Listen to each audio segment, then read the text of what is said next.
ушки, ведь мамочка в этот момент радуется. И я тоже. Ух ты! Где собрались мои родные и близкие. Привет всем! Как же хорошо, что мы есть друг у друга.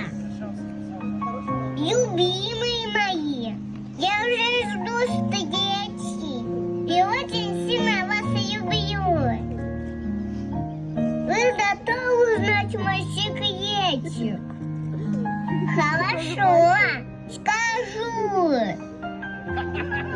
Мама и папа, я...